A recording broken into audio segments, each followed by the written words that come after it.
Okay so hi friends, यहाँ पर मैं आपको बताने वाला हूँ जैक कॉन्सेप्ट के बारे में।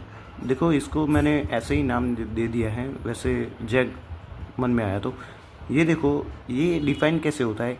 तो ये कोई सेट पर डिफाइंड होता है एंड मतलब उस सेट के अंदर नंबर वो कंटेन कर रहा होगा, like x1 x2 x3 up to xn जैसे।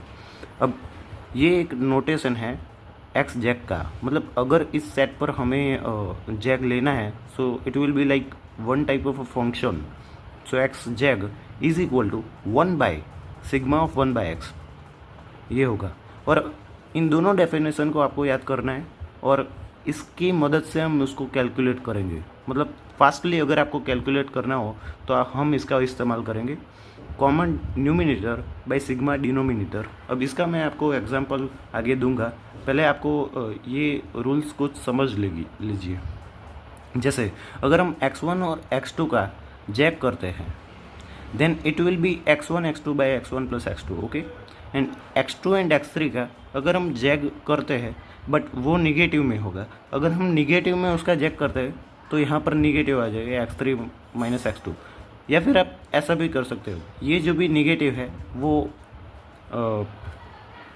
हम किसको दे देंगे, लाइक हम x3 को कर रहे हैं तो उसको उल्टा देंगे। वैसे इसकी ज़्यादा कुछ ज़रूरत नहीं होती है, आप समझ सकते हो कि लाइक 1/x2 माइनस 1/x3 उस तरीके से ये आ जाएगा।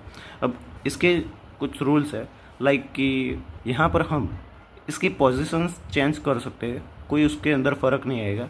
और हम इन दोनों का जैक लेके फिर उस जैक को x3 के साथ ले रहे या फिर हम x2 x3 का यहाँ पर लेंगे जैक और उसको x1 के साथ ले रहे, there is no difference in this thing, वो दोनों बराबर होंगे।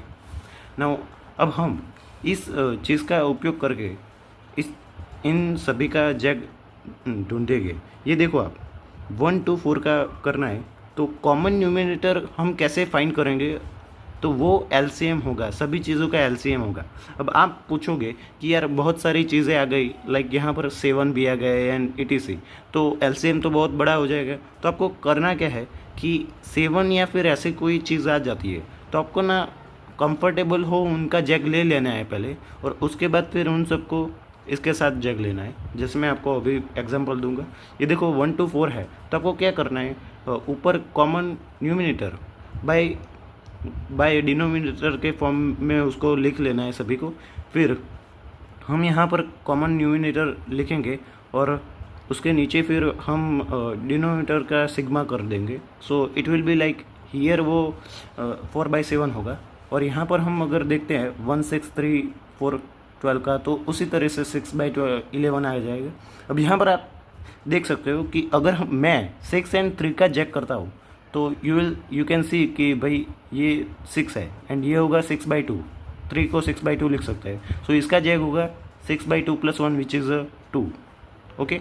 सो 1 2 और इन दोनों का जैक तो 2 हो गया, तो 1 to 4 का जैक हमें पता है 4/7, सो इट इज़ 4/7। एंड हम इसके साथ फिर 12 का जैक करते हैं तो it will B look like this. ये 4 है तो हम इसको लिख सकते हैं लाइक 12/21। एंड फिर इन दोनों का अगर हम जैक करते हैं सो 12/22 which is the same this thing. तो मतलब ये दोनों सेम हो जाएगा, ओके। सो मतलब आप जैक को अलग अलग लेकर भी उसको कर सकते हैं, मतलब ये जैक फंक्शन ऐसा है। नाउ ये यूज़ कहाँ होता है, तो इन फिज़िक्स हम देख सकते हैं कि यार अगर पैरेलल के अंदर हमें आर दिया गया है तो उसका जो भी इक्विवेलेंट होगा, आर इक्विवेलेंट, वही आर जैक होगा। एंड यहाँ पर अगर सीरीज़ के अंदर कैपेसिटर्स है तो उन सभी का जो भी जैक होगा वो सी इक्विवेलेंट होगा। एंड यहाँ पर अगर हम फोकल लेंथ की बात करें तो F1 F2 F3 ऐसे करके सभी फोकल लेंथ दी गई है। सो उन सभी का जो भी जैक होगा वही उसका इक्विवेलेंट होगा, ओके।